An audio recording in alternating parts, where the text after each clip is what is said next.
मैं पूज्य गुरु जी का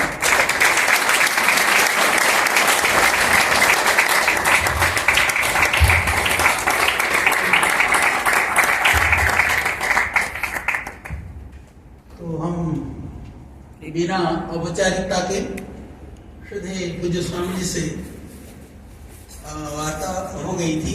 आप सबको पता है, अपरिहार्य परिस्थितियों से बाहर हैं। पूज्य स्वामी जी रात्रि तक पहुंचेंगे, तो हमारी इच्छा थी, यद्यपि बहुत लंबा कालखंड व्यतीत हुआ। पूज्य महाराज जी जो है, हमने बहुत आग्रह भी किया कि एक बार आपको इधर आना चाहिए, तो आपकी बड़ी कृपा रही, आप यहाँ पर आपने हम सबको दर्शन दिया। और हमारी इच्छा थी, हमने कहा कि हमारी पतंजलि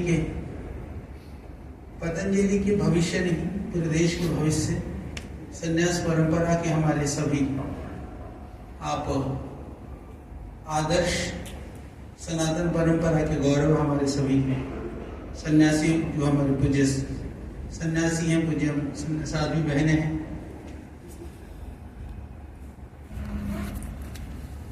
तो आप सबको, क्योंकि पूज्य महाराज श्री पूज्य गुरु जी जो है, वो भी बचपन के बाल सन्यासी हैं।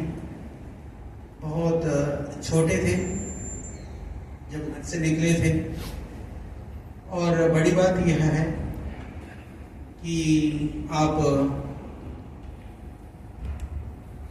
सबसे पहले जो वैष्णव परंपरा होती है, जिसको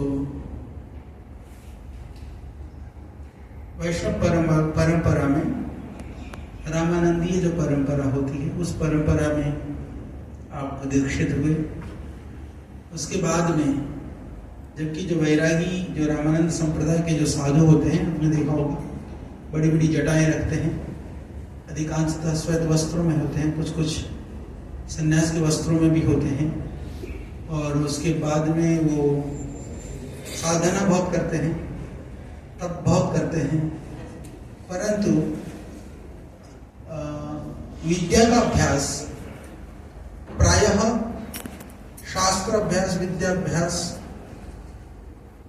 उतना प्रचलन नहीं होता है। जैसे तुलसीकृत जो रामायण है, रामचरितमानस आदि ग्रंथों का पारायण निरंतर पाठ आदि तो करते हैं, पर अन्य शास्त्र आदि के परंपरा में उस तरह से थोड़ी कम है।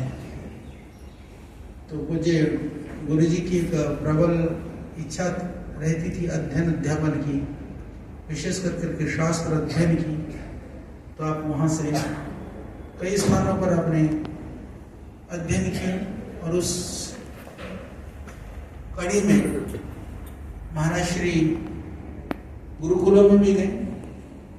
कुछ समय के लिए, जितना मुझे पता है, बहालगढ़ गुरुकुल एक वैदिक परंपरा के शिक्षण संस्थान में आदर्श गुरुकुल है, कुछ समय पर वहाँ रहे। फिर उसके बाद में पढ़ने पढ़ाने की श्रृंखला में तो गुरुकुल एटा, आर्ष गुरुकुल एटा में रहे।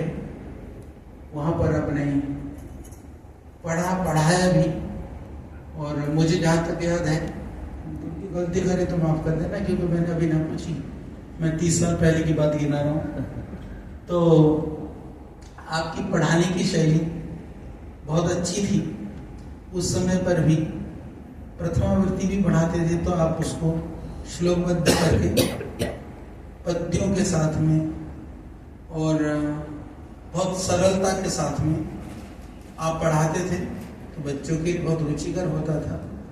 उसके बाद में फिर आप वाराणसी को गए। वाराणसी में जाकर के बहुत ही प्रतिकूलता कहें, विषम परिस्थितियां कहें, या न्यूनतम साधन कहें, उन साधनों में रह करके एक विद्या के प्रति जो आपकी निष्ठा, लगन और आपकी जो अभिरुचि रही, साधना के प्रति जो निष्ठा रही, वह एक अद्भुत प्रकार की निष्ठा थी। वह पूर्व जन्मों का जो पुण्य प्रताप का उदय होता है, तो वह निष्ठा, वह लगन, वह चीजें वो मार्ग भी अपने आप प्रशस्त होता जाता है। तो अपने बहुत ही दृढ़ता के साथ में, सजगता के साथ में और तप और पुरुषार्थ के साथ में, संत मर्यादाओं के साथ में उस विद्या परंपरा को पूर्ण किया। फिर वहाँ से ही वाराणसी में फिर PhD डीलेट वगैरह भी शास्त्रों के ऊपर, सब इसलिए नहीं कि डिग्री के लिए पढ़ना है, अभी तो इसलिए क्योंकि साधु की एक गरिमा उस रूप में भी होती है। वर्षों पुरुषार्थ करके ऐसा नहीं किया। और वाराणसी में भी रहते थे तो अनेक विषयों को पढ़ने के लिए अलग अलग विद्वानों के पास जा करके, दूर दूर तक एक साइकिल में जा करके और उन विद्वानों से उन विद्या को पाने का प्रयास किया। और विद्या की दक्षता के साथ साथ में साधना के लिए बहुत सारे स्थानों पर गए, अनेक गुरुजनों के सानिध्य से बहुत कुछ आपने पाया। तो उसी कालखंड में जब आप वाराणसी में थे, संभवतः आप लोग उस समय पर, क्योंकि मेरे गुरु जी के साथ मैं यूं तो देखें तो दो टुकड़ों में रहा। एक बार रहा थोड़े समय, फिर उसके बाद दूसरी बार रहा मैं, और बीच में एक बार और थोड़े से समय पर रहा, यानी तीन लगभग उसमें रहा। यद्यपि प्रवास कालखंड बहुत लंबा तो नहीं कह सकता, पर वह बहुत महत्वपूर्ण कालखंड था। और वो मेरे लिए ट्रांजिट पीरियड जैसे कहते हैं ना, जब कुछ जीवन के अंदर परिवर्तन होने को होता है, उस समय का वो कालखंड था। और वो बाल मन में, बाल चित्त में, क्योंकि मेरी आयु लगभग उस समय पर, जब मैं पहले गया था तो लगभग मेरी आयु थी उस समय पर, मुझे स्मरण है संभवतः मैं गया था गुरु जी के पास